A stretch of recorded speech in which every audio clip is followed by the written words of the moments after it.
Nabi Agung Muhammad Sallallahu Alaihi Wasallam, keluarga dan tinggal di dari masjid Indonesia dosa. Berikutnya, bahaya ketika kita tidak bisa menjaga lisan. Kata Rasulullah SAW dalam hadis riwayat Tirmidzi, amalan yang dapat memasukkan ke dalam surga dan menjauhkan dari neraka antara lain adalah, kata Rasulullah, jagalah lisan. Ya, Rasulullah katakan kalau engkau mau membuat dirimu masuk ke surga Allah, jagalah lisan. Kemudian sahabat Nabi mengatakan, ya Allah, ya Nabi Allah, ya Rasulullah, apakah kita akan disiksa dengan sebab perkataan kita? Kata Nabi, tidaklah manusia tersungkur di neraka di atas wajah mereka atau di atas hidung mereka, melainkan sebab lisan mereka. Yang kedua, akibat kita tidak menjaga lisan. Dalam hadis riwayat Tirmidzi disebutkan, ya Rasul, siapakah yang paling banyak masuk ke dalam neraka Allah? Yakni mereka yang tidak bisa menjaga mulut dan lubang kemaluan. Lubang mulut dan lubang kemaluan. Dalam hadis lain Rasulullah bersabda dalam hadis riwayat Tirmidzi, sesungguhnya seseorang berbicara dengan suatu kalimat yang dianggap tidak mengapa, remeh-temeh, padahal dia akan dilempar ke dalam neraka sejauh 70 tahun perjalanan karenanya. Kadang-kadang kita nggak pikir dulu, kita ini mengeluarkan kata-kata apa sih? Kita nyakitin orang nggak sih? Dampaknya akan jadi apa sih? Kita nggak pikir.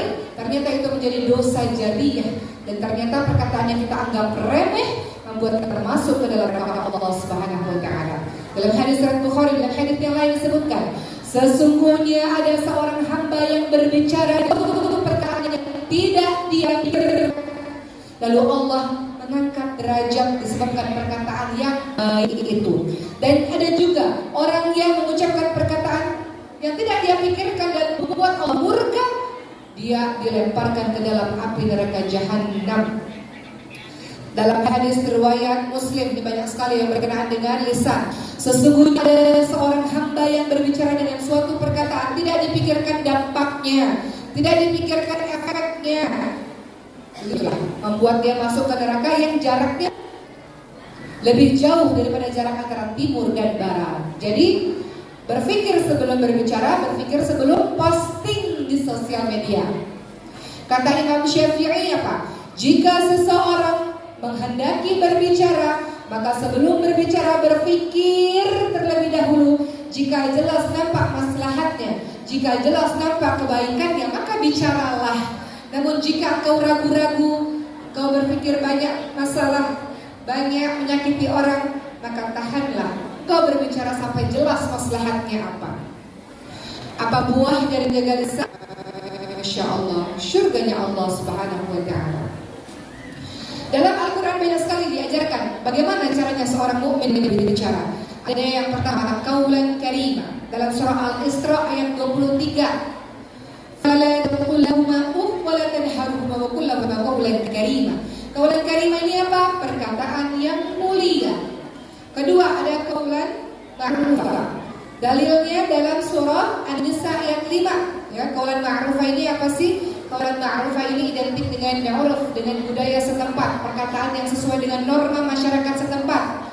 Kemudian yang ketiga, qawlan sadida. Apa ini qawlan sadida? Dalilnya dalam surah Al-Ahzab 70-71, dia bicara jelas, jernih, terang, qaulan sadida. Qaulan baligha. Apa itu qaulan baligha? Dalam surah An-Nisa 63, kata-kata yang sampai ke hati seseorang. Dia bicara dari hati, dia sampai ke hati seseorang. Kemudian ada qaulan maisura dalam surah Al-Isra 28. Apa qaulan maisura? Perkataan yang mudah, menyenangkan, tidak mengecewakan, itu qaulan maisura. Qaulan layyina ini penting. Apa itu? Perkataan yang lembut. Nabi Musa ketika disuruh dakwah kepada Fir'aun, kata Allah qaulan layyina. Qaulan layyina, bicaranya yang lembut. Itu Fir'aun.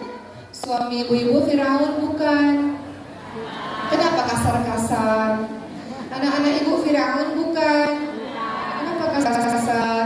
Sahabat-sahabat kita Fir'aun bukan. Sejahat-jahatnya dia sejahat Fir'aun tidak. Tidak, Fir'aun itu paling jahat. Kenapa harus kasar-kasar? Nabi Musa alaihissalam bicara sama Fir'aun saja Dalam surah Thaha ayat 4, Allah minta bicara dengan lembut. Apa kata Rasulullah SAW ketika para sahabat bertanya keselamatan itu ya Rasul? Rasul jawab, jagalah lisanmu, lapangkanlah rumahmu dan menangisilah dosamu. Jadi hari ini alhamdulillah sudah usai kita membahas mengenai hifzul lisan. Jangan gara-gara kita orang bermusuhan, jangan gara-gara kita orang saling benci, orang saling berpecah belah. Jangan gara-gara kita tidak bersatu. Kata Rasulullah, umat Islam ini banyak, kata Rasul, namun seperti buih di lautan. Buih itu bagaimana? Bercerai-berai, betul Bu? Jadi terakhir dari saya, pesan saya untuk diri saya dan kita semua. Kita ini Indonesia sangat majemuk ya Bu ya. Ada agama Islam, ada agama lain, betul? Ada orang Jawa, ada orang Sumatera, ada orang Sulawesi dan sebagainya. Ada bahasa itu sangat banyak, betul? Kalau semuanya mengatakan, saya lebih hebat, saya lebih baik, pasti terjadi perpecahan. Kita mau bersatu, kita mau hidup rukun, hidup bahagia, hidup tenang. Makanya di Pancasila itu ada Persatuan Indonesia, betul ya Bu? Bhinneka Tunggal Ika, berbeda-beda tapi tetap satu. Lakum dinukum waliyadin. Saya punya Tuhan saya, namun kita bersaudara. Kita mau tinggal rukun dengan baik-baik saja. Maka dimulai dengan kita menjaga lisan kita. You are what you say. You are what you write. You are what you post. Kamu adalah apa yang kamu katakan. Kamu adalah apa yang kamu tulis. Seorang Muslim Islam rahmatan lil alamin, menyebarkan kebaikan, kesejukan, kesehatan kepada banyak orang ini insyaallah. Mudah-mudahan Allah jaga lisan kita dan Allah jadikan kita semuanya hidup rukun dan baik insyaallah. Terima kasih Ibu sekalian. Kita lihat video di belakang saya ini. Kita lihat banyak sekali anak-anak Indonesia menjaga lisan, menghindari ghibah. Ibu-ibu tahu ghibah? Gosip, tahu gosip? Siapa di sini yang hari-harinya kita ngomongin orang lain aja? Tetangga baru beli AC, dia kepanasan. Ya, baru beli mobil baru kepanasan, tuh dapat duit dari mana? Ada aja dikomentarin kehidupan orang lain, berghibah, menggunjing, bergosip. Alhamdulillah saat ini kita berada di majelis ta'lim karena ada majelis ghibah. Duduk ngomongin orang lain. Ada yang seperti itu. Tapi insya Allah semua di sini orang-orang yang salih insya Allah dan salih. Baik, kita langsung mulai pada hari ini Ibu sekalian mengenai hifzul lisan. Bagaimana cara kita menjaga lisan? Dalam surah Ar-Rahman ayat 1 sampai 4 udah hafal semuanya. Boleh baca sama-sama? Biar semangat. A'udzu billahi minasy syaithanir rajim. Bismillahirrahmanirrahim. Ar-Rahman 'allamal Qur'an, khalaqal insan, 'allamahul bayan, dan seterusnya. Allah yang Maha Pemurah yang telah mengajarkan Al-Qur'an. Dia menciptakan manusia, mengajarnya pandai berbicara. Jadi Allah Subhanahu wa taala memberikan kita lisan, membuat kita pandai berbicara. Allah Subhanahu wa taala juga berfirman dalam surah Al-Balad ayat 8 sampai 9, bukankah kami telah memberikan kepadanya 2 buah mata, lidah dan 2 buah bibir. Allah dengan maha baiknya memberikan kita lisan. Lisan ini diberikan oleh Allah, dibicarakan oleh Allah untuk berkata yang baik-baik, untuk berkata sesuatu yang diridhai oleh Allah Subhanahu wa taala, bukan sebaliknya. Dalam surah Qaf ayat ke-18 dikatakan, a'udzu billahi minasyaitonir rajim, ma yalfidu min qawlin illa ladaihi raqibun 'atid. Tiada suatu ucapan diucapkan melainkan ada di dekatnya malaikat pengawas yang selalu hadir. Malaikat mencatat setiap apa-apa yang kita lakukan dan apa-apa yang kita ucapkan. Juga dalil lain dalam surah Al-Isra ayat 36, sesungguhnya pendengaran, penglihatan dan hati akan dimintai pertanggungjawabannya. Ibu-ibu dan para bapak yang dirahmati oleh Allah Subhanahu wa taala, Rasulullah SAW ingatkan, kebanyakan kesalahan anak-anak Adam itu adalah pada lidahnya. Lidah ini tak berulang. Kadang-kadang dia itu keluar lebih cepat daripada apa yang dipikirkan. Maknanya adalah sering kali orang-orang berucap terlebih dahulu tanpa berpikir apa dampak yang akan terjadi dengan lisannya. Banyak orang-orang ketika mengucapkan sebuah perkataan tidak berpikir apakah ini menyakiti orang lain, apakah ini menjadi dosa jariah, apakah ini mengakibatkan permusuhan, pertikaian, kebencian dan sebagainya. Tak berpikir, asal bicara saja. Padahal orang-orang mukmin adalah orang-orang yang meninggalkan yang tiada gunanya baginya. Dan Rasul ingatkan, barang siapa yang bisa menjaga dua lubang, maka dia akan mendapatkan syurga Allah. Karena dua lubang ini banyak memasukkan dia ke neraka Allah. Lubang apa saja? Lubang lisan dan lubang kemaluan. Satu lisan itu apa saja ibu sekalian? Ada ghibah, betul? Ada fitnah, ada namimah, adu domba. Apalagi ada dusta, benar? Ada kata-kata keji, merendahkan, mengolok-olok dan sebagainya. Kata para sahabat, ya Rasul, kalau ghibah dan fitnah itu seperti apa? Ghibah itu kita membicarakan di belakang sesuatu yang benar terjadi ada pada dirinya. Namun kalau dia mengetahui kita membicarakan itu, maka dia tidak suka. Itu ghibah. Kalau fitnah sesuatu yang dusta. Wah, ini mengerikan nih, ghibah, fitnah dan sebagainya, ini sangat mengerikan. Dalam surah Al-Hujurat ayat ke-12, ini banyak disebutkan perkara mengenai orang-orang yang bergunjing, berghibah. A'udzu billahi minasyaitonir rajim. Ya ayyuhalladzina amanu ijtanibu katsiran minadh-dhanni inna ba'dadh-dhanni itsmun wa la tajassasu wa la yaghtab ba'dukum ba'dha ayuhibbu ahadukum ay ya'kula lahma akhihi maytan fakarihtumuh. Wahai orang-orang yang beriman, jauhilah kebanyakan dari prasangka, karena sebagian dari prasangka adalah dosa. Suuzon, dikit-dikit suuzon, belum lihat dengan mata kepala sendiri, belum mendapat buktinya. Kalau sudah suuzon, berikutnya dalam ayat ini disebutkan, biasanya setelah suuzon, setelah itu akan cari-cari kesalahan. Betul? Kalau sudah suuzon, mau si fulan-fulannya itu berbuat baik bagaimanapun, karena kacamata kita sudah hitam, sudah suuzon duluan. Biasanya diawali dengan suuzon.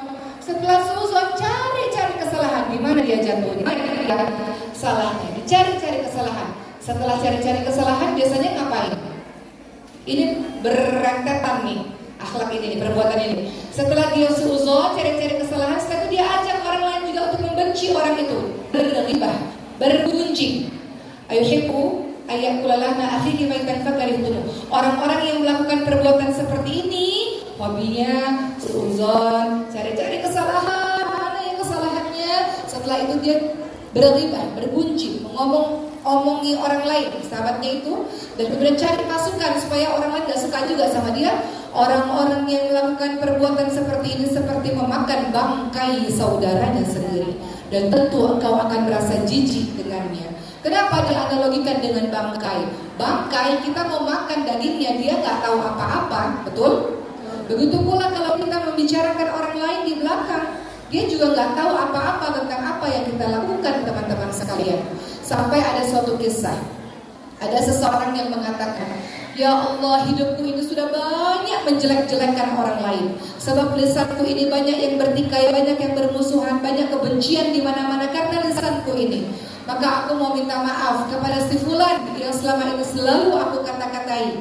Maka si orang yang mau bertaubat tadi datang kepada sang fulan, wahai fulan, maafkan saya. Kau pasti sudah tahu bahwa saya suka sekali membicarakanmu di belakang. Bagaimana caranya agar engkau bisa memaafkan saya? Maka sang fulan ini mengatakan, beli saja bulu ayam di pasar, dan setelah itu diletakkan di tempat-tempat yang engkau pernah membicarakan saya. Akhirnya si orang yang mau bertaubat ini, si pendosa ini, pergi ke pasar, beli bulu ayam, terus dia pikir, saya pernah ngomongin si fulan ini di mana ya? Oh, di tempat ini saya taruh di sini, di tempat ini saya taruh di sini, di tempat ini, tempat ini, tempat ini. Akhirnya si pendosa itu datang lagi wahai fulan, sudah kuletakkan bulu-bulu ayam itu, apalagi yang harus kulakukan supaya kau memaafkanku? Pungut kembali bulu-bulu ayam itu. Kira-kira bisa gak? Kata si pendosa, bagaimana aku bisa memungut lagi? Itu bulu ayam sudah terbang kemana-mana. Saya tidak tahu sudah ada di mana dia. Begitulah ketika kamu membicarakan saya.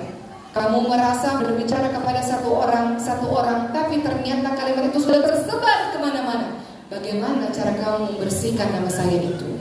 Sebagaimana bulu ayam yang kamu letakkan, yang kamu kira meletakkan di satu tempat, namun dia sudah terbang kemana-mana. Itulah kalimatmu yang jahat itu, yang membicarakan aku sudah terbang kemana-mana. Maka menyesallah sang pendosa ini, bahwa ternyata dia tidak menyangka bahwa dampak lisan yang iseng-iseng itu membawa kerugian besar untuk saudaranya sendiri, dan saudaranya menjadi sangat sulit untuk memaafkan perbuatan itu karena ada fitnah di dalamnya, ada riba dan sebagainya. Kita orang-orang beriman, insya Allah, kata Rasulullah, man kana yu'minu billahi wal yawmil akhir falyakul khairan aw liyasmut. Barang siapa yang beriman kepada Allah dan hari akhir, hendaklah dia berkata-kata yang baik atau dia diam. Berkata yang baik itu apa? Penuh manfaat, penuh kebaikan, penuh kesejukan, bukan perkataan penuh kebencian, perkataan merendahkan orang lain. Tidak. Itu tidak ada di lisan seorang beriman. Lisan seorang beriman kalau bicara yang baik, yang santun, penuh kesejukan, kebaikan, penuh ilmu, kebermanfaatan. Kalau nggak bisa, diam. Diamnya pun bukan tidak ngapa-ngapain. Diamnya orang beriman, zikrullah, berzikir kepada Allah Subhanahu wa taala. Rasul saja berzikir kepada Allah, salah satunya Rasul itu sangat suka beristighfar 70 sampai 100 kali dalam sehari. Padahal Rasul sudah dijamin masuk surga, tapi masih beristighfar kepada Allah 70 sampai 100 kali. Baik. Sekarang kita membahas, berhati-hatilah terhadap dosa lisan. Apa saja dosa lisan itu? Pertama, menyandarkan nikmat kepada selain Allah. Apa maksudnya? Dalam hadis riwayat Bukhari Muslim disebutkan, pada pagi hari di antara hambaku ada yang beriman kepadaku dan ada yang tidak beriman. Siapa yang mengatakan kita diberi hujan dan karunia rezeki ini dari Allah, karena ini rahmat Allah, maka orang itu dia beriman kepada Allah.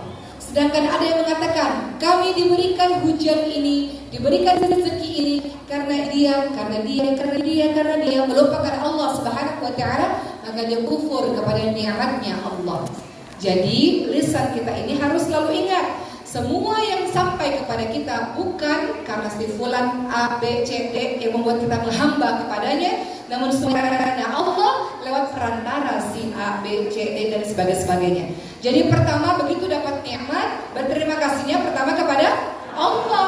Ada orang yang dapat nikmat lupa dia kepada Allah. Dia mengira bahwa dari si A, si B, si C, sehingga betul-betul merendahkan dirinya kepada A, B, C, D, tapi tidak merendahkan dirinya kepada Allah Subhanahu wa taala. Padahal Allah yang kasih semuanya. Allah yang kasih semuanya hanya lewat perantara si A, si B, si C, si D dan seterusnya. Jadi biasakan lisan ini untuk terus berterima kasih kepada Allah Subhanahu wa taala. Allah yang kasih kesehatan siapa? Dokter apa Allah? Lewat perantara dokter yang pintar dan pandai dan obat-obatan itu misalnya. Tapi Allah yang kasih. Saya ini kan bolak-balik ke rumah sakit ya Bu, karena kan anak saya alhamdulillah ada kelainan langka, kelainan genetik. Jadi bolak-balik ke rumah sakit. Kalimat yang sering saya dengar dari para dokter adalah Allah yang menyembuhkan. Kami para dokter hanya bisa berikhtiar. Maka tolong doakan kami supaya Allah berikan ilham kepada kami menyembuhkan penyakit ini dan menyembuhkan penyakit ini karena izin dari Allah Subhanahu wa taala. Jadi kadang-kadang dokter ini menasihati kita para pasien untuk minta tolongnya kepada Allah, bersandarnya kepada Allah, berterima kasihnya kepada Allah. Jadi biasakan kita menjadi orang-orang yang banyak bersyukur kepada Allah. Kita sebagian dari kita Allah berikan kelebihan rezeki, Allah yang kasih. Hari ini Allah kasih, besok Allah bisa ambil, gampang bagi Allah, betul Bu? Karena kan dipinjam. Namanya dipinjam suka-suka yang milik yang mau diambil kapan? Tukang parkir deh kita belajar. ridho dari tukang parkir. Nggak ada rasa sakit kalau mobilnya diambil, motornya diambil. Ada nggak tukang parkir marah-marah? Wah, jangan diambil sekarang dong, kata tukang parkir. Kan nggak mungkin. Begitu pula kita, pintar Allah yang kasih, kaya raya Allah yang kasih, jabatan Allah yang kasih. Allah hari ini kasih ke Allah, gampang bagi Allah. Maka kita diminta untuk berterima kasih kepada Allah. La in syakartum la azidannakum wa in kafartum inna 'adzabi lasyadid. Yang bersyukur kepada Allah, Allah tambahkan nikmatnya. Yang tidak bersyukur, azab Allah sangat pedih. Ada orang-orang yang mengatakan begini, dia itu kok bisa ya hidupnya hebat, kaya raya, jabatannya tinggi, padahal nggak pernah bersyukur kepada Allah, padahal selalu maksiat kepada Allah. Kok bisa? Bisa saja itu hanya istidraj. Apa itu? Jebakannya Allah. Allah gampang nih, kehidupan dunia gampang dikasih semuanya, namun itu hanya membuat dia jauh daripada Allah dan dibalas secara sempurna di hari akhir nanti. Jebakan Allah, istidraj. Yang kedua, apa sih dosa lisan yang sering kita lakukan dalam kehidupan kita sehari-hari, teman-teman sekalian? Jadi yang pertama, menyandarkan nikmat kepada selain Allah, itu dosa. Kedua, mencela makhluk yang tidak bisa berbuat apa-apa. Dalam hadis Muslim disebutkan, aku disakiti oleh anak Adam, kata Allah Subhanahu wa taala. Dia mencela waktu, dia menghina waktu, padahal aku, kata Allah, adalah pengatur waktu. Akulah yang membolak-balikan malam dan siang. Kadang-kadang kita ini mencela hujan. Hujan ini buruk sekali gara-gara hujan, gara-gara angin. Ya Bu, kita nyalahin makhluk yang gak bisa buat apa-apa, padahal itu ciptaannya Allah. Itu tidak boleh dilakukan. Dalam hadis surat Abu Daud dan Ahmad disebutkan, janganlah kalian mencaci maki ayam jantan, karena dia yang membangunkan kamu sholat. Ini ayam berisik banget, kuruyuk mulu gitu. Kadang-kadang kita begitu. Ayam lain-lain, kita mencela yang lain-lain, makhluk yang tidak bisa berbuat apa-apa. Jangan biasakan lidah kita ini suka mengumpat. Begitu pula dalam hadis surat Muslim disebutkan, jangan engkau memaki-maki penyakit. Jangan memaki-maki demam. Karena penyakit demam itu menghapus dosa-dosa Bani Adam, seperti bakaran pandai besi menghilangkan kotoran besi, seperti api menghilangkan kotoran di besi, ya, betul ya Bu ya? Jadi maknanya apa? Jangan kita menghina-hina penyakit, mencaci maki penyakit, kata Rasulullah, karena penyakit itu menggugurkan dosa-dosamu. Untuk orang-orang ahli maksiat dikasih penyakit, ada kesempatan buat bertaubat, betul Bu? Ahli maksiat mati mendadak, ya gimana cara bertaubat? Kadang-kadang orang bertaubat itu pada saat sakit, baru ingat Allah. Saat sehat lupa sama Allah Subhanahu wa taala. Saat miskin ingat Allah, saat kaya kadang lupa sama Allah Subhanahu wa taala. Begitu. Jadi dosa yang kedua yang harus kita hindari adalah, teman-teman sekalian, jangan engkau mencela makhluk yang tidak bisa berbuat apa-apa. Itu bagian dari takdir Allah. Allah yang menciptakan dan memberikan kamu seperti itu. Ketiga, menggunjing, seperti yang tadi saya katakan. Dalam hadis surat Muslim disebutkan, wahai sahabat-sahabatku, tahukah kalian apa itu ghibah? Allah sendiri yang lebih tahu, kami tidak tahu, kata para sahabat. Ghibah adalah engkau menyebutkan kejelekan saudaramu yang dia tidak suka untuk didengarkan oleh orang lain. Tapi kalau sesuai kenyataan bagaimana ya Rasul? Kata Nabi, jika sesuai dengan kenyataan berarti engkau menghibahinya. Jika tidak sesuai kenyataan berarti engkau telah memfitnahnya. Dua-duanya sama saja. Seperti memakan bangkai saudara sendiri, sama saja itu. Bahkan ghibah tidak hanya lewat lisan, lewat isyarat mata. Itu ghibah Ibu. Ada yang begitu? Lewat mata. Itu ghibah. Lewat tangan. Udah, lewat kaki, nendang kaki temannya. Itu ghibah. Hati-hati ya Bu. Kita nggak mau kayak gitu ya. Sebagaimana kita tidak ingin diperlakukan seperti itu, jangan begitu kepada saudara kita sendiri. Jangan. Tidak boleh seperti itu. Pernah pada ketika Siti Aisyah radhiyallahu anha, istrinya Nabi, pernah berkata sesuatu, memberikan isyarat dengan jari kepada salah satu istri Rasul namanya Sofia, bahwa Sofia itu pendek ukuran tubuhnya. Maka apa kata Rasulullah dalam hadis Abu Dawud dan Tirmidzi? Sungguh engkau telah mengatakan suatu perkataan yang andai saja tercampur dengan air laut, kalimat itu pasti akan mengotori air laut. Air laut itu besar sekali. Kalau kita ghibah, kata Rasulullah, kalau kita mengucapkan kalimat-kalimat seperti itu bisa mengotori seluruh air laut. Artinya itu perbuatan yang tidak akan pernah dilakukan oleh orang-orang beriman. Orang beriman itu lisannya baik. Ingat, lisan adalah terjemah hati. Betul ya, Bu? Kalau lisannya baik, hatinya baik, lisannya juga baik. Hatinya baik, tulisan di sosial medianya juga baik. Gak suka sesuatu yang permusuhan, sesuatu yang membenci, sesuatu yang mengolok-olok, merendahkan, gak suka. Bukan akhlaknya orang-orang beriman, tidak. Kita jauh-jauh daripada itu. Itu Quran ada 30 juz nih. Udah juz berapa ngapalinnya? Lisannya bukan disibukkan ngapalin Quran, lisannya disibukkan nyari-nyari kesalahan orang. Ibu udah berapa juz, Bu? Juz mangga, juz jambu, juz strawberry gitu. Semangat ya, Bu.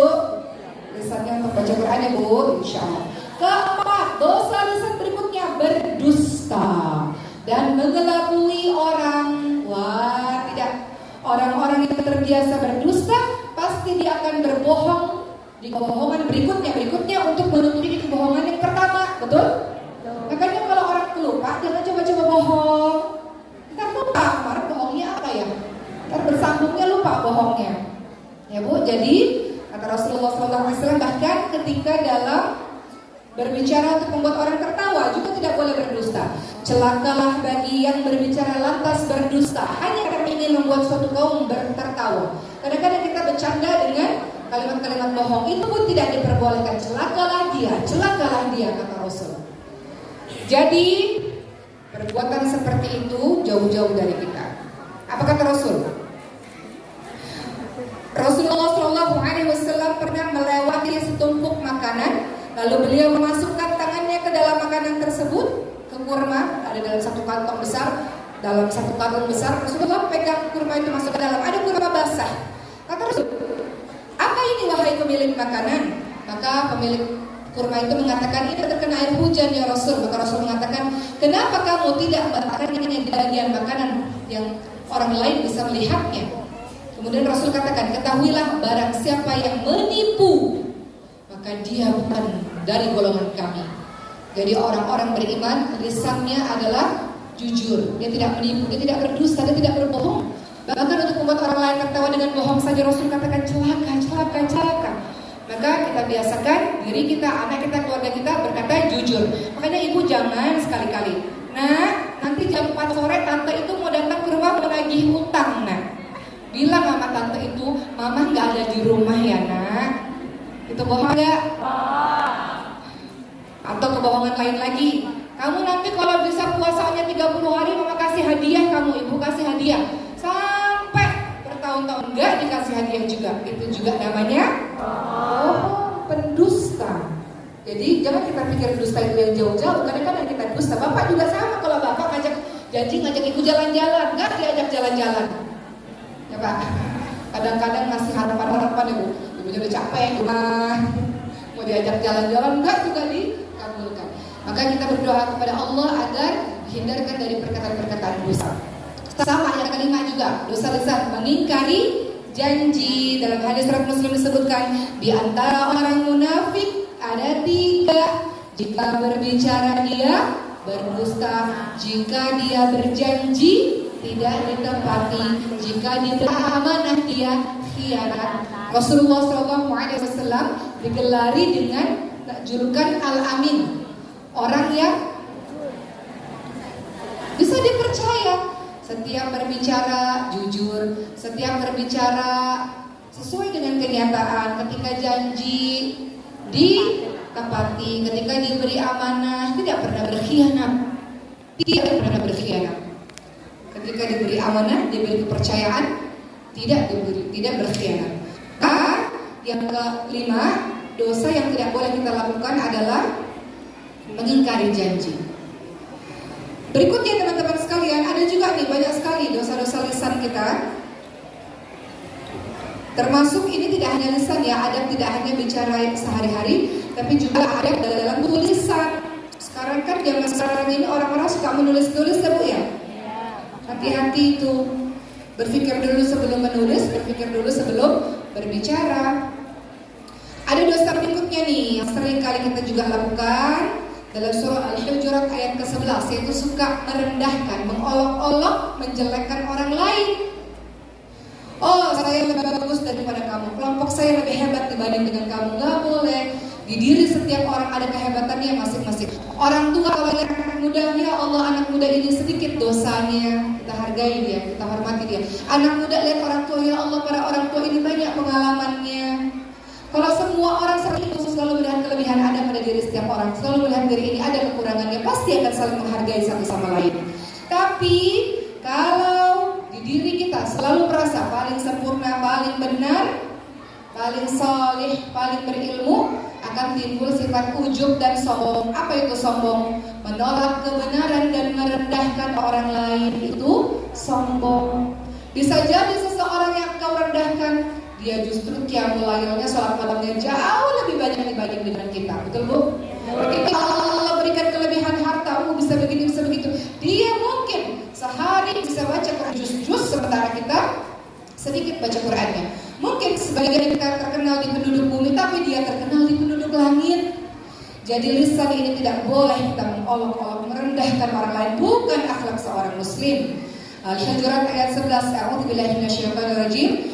Ya ayyuhalladzina amanu la yaskhar qaumun min qaumin 'asa an yakunu khairan minhum wala nisa'un min nisa'in 'asa an yakunna khairan minhun wala tulmizu anfusakum wala tanabazu bil alqab bi'sal ismul fusuq ba'dal iman wa man lam yatub fa ulaika humudz zalimun. Al-Hujurat ayat 11. Ini perintah khusus untuk orang-orang beriman. Apa kata Allah? Wahai orang-orang yang beriman, janganlah sekumpulan laki-laki mencela, merendahkan, mengolok-olok sekumpulan yang lain. Juga boleh jadi kau yang dicela itu lebih baik daripada yang mencela. Dan jangan pula sekumpulan perempuan mencela kumpulan yang lain. Boleh jadi yang dicela itu jauh lebih baik dibandingkan dengan dirimu. Jangan suka mencela, jangan suka menilai dengan gelaran-gelaran yang buruk yang penuh dengan ejekan. Tidak boleh. Banyak orang kata Rasul, dia nggak sadar apa yang dia ucapkan, yang bawa lisannya itu, gara-gara lisannya masuk ke neraka Allah. Nggak boleh. Seburuk-buruk panggilan adalah sesudah. Panggilan yang buruk sesudah iman. Barang siapa yang tidak bertaubat, mereka itulah orang-orang yang zalim. Hati-hati dulu sekalian dan teman-teman dan juga diri ini. Zalim itu terbagi jadi 3. Zalim yang pertama, zalim kepada Allah, menyekutukan Allah, menduakan Allah, takut kepada selain Allah, bersandar kepada selain Allah, zalim pada Allah. Zalim pada orang lain, jahat dengan orang lain. Zalim pada diri sendiri ketika kita berbuat dosa. Kalau kita buat dosa, kita sedang jahat pada diri kita sendiri. Kita sedang aniaya diri kita sendiri. Kenapa? فَمَنْ يَعْمَلْ مِثْقَالَ خَيْرٍ يَرَهُ وَمَنْ يَعْمَلْ مِثْقَالَ ذَرَّةٍ شَرًّا يَرَهُ. Kebaikan sebiji zarrah Allah balas, kejahatan sebiji zarrah Allah juga balas.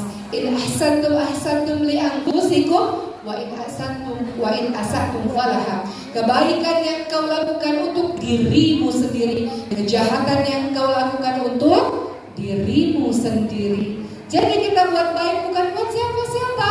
Kita buat baik karena kita sedang baik pada diri kita sendiri. Karena semua kebaikan itu akan kembali pada diri sendiri, semua kejahatan akan kembali pada diri sendiri. Rasulullah pernah bertanya pada para sahabat, tahukah kalian orang yang bangkrut? Siapa Bu orang yang bangkrut? Siapa Bu?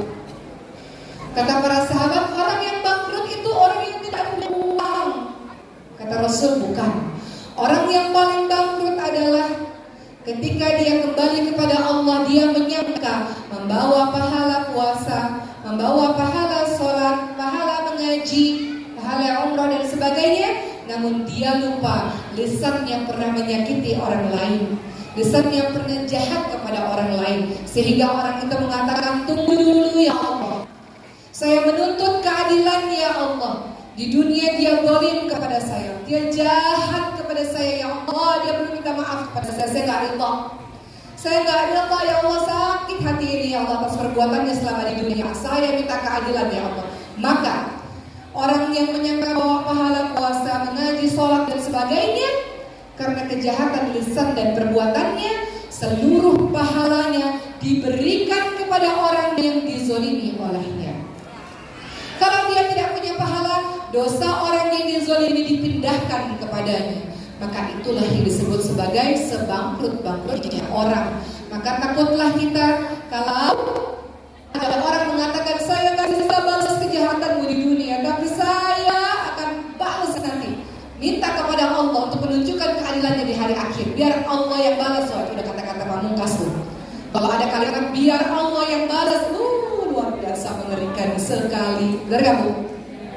Biar Allah saja yang balas, biar Allah yang balas atas kezalimanmu kepada kami. Wah, kalau sudah bicara seperti itu, dia tuntut itu nanti di hari akhir.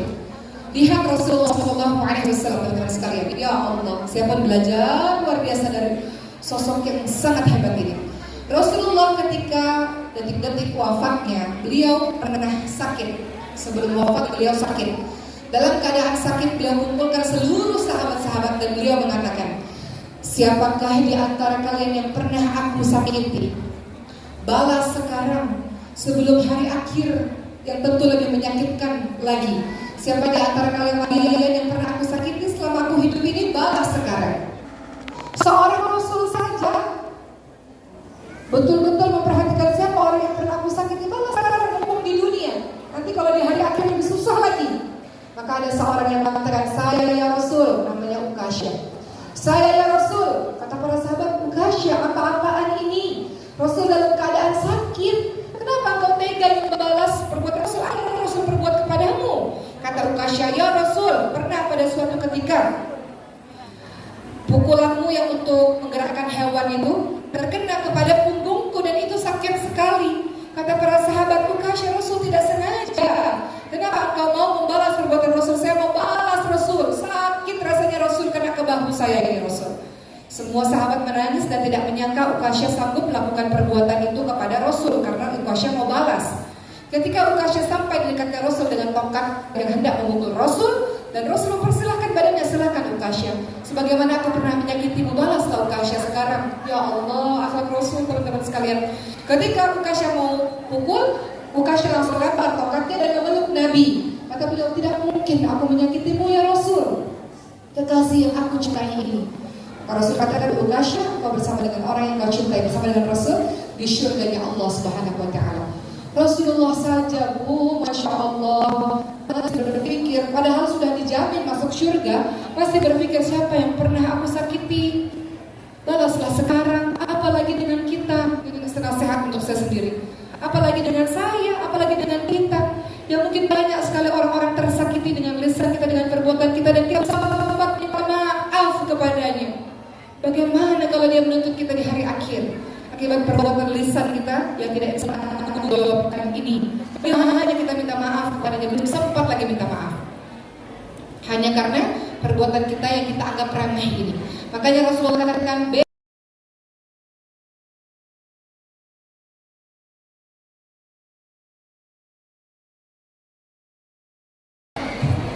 Assalamualaikum warahmatullahi wabarakatuh. Alhamdulillahirabbil alamin wa bihi nasta'in ala umuri dunya waddin wassalatu wassalamu ala asyrafil anbiya'i wal mursalin wa ala alihi wa sahbihi ajma'in, amma ba'd. Rabbi shrah li sadri wa yassir li amri wa hlul 'uqdatam min lisani yafqahu qawli. Amin amin ya rabbal alamin. Yang saya hormati Bapak Camat Kecamatan Rawokele,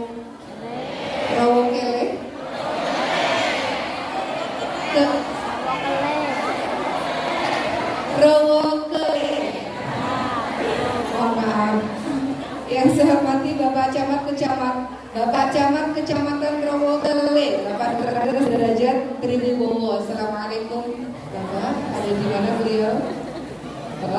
Masya Allah. Assalamualaikum Pak. Yang saya hormati Bapak Kapolsek Rowo Kele, Bapak AKP Bapak Diono. Assalamualaikum Bapak. Yang mana nih? Oh, baik.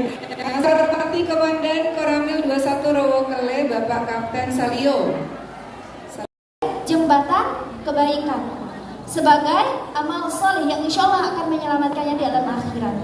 Yang Allah berikan harta berkecukupan atau bahkan mungkin kurang, ya kita rasa-rasa kurang misalnya, mudah-mudahan dengan wasilah sedekah kita hari ini Allah tambahkan rezeki kita, ya, dari arah yang tidak disangka-sangka. Yang punya utang misalnya, dengan wasilah sedekah kita hari ini, pulang-pulang insya Allah Allah berikan kemampuan untuk melunasi hutang. Amin.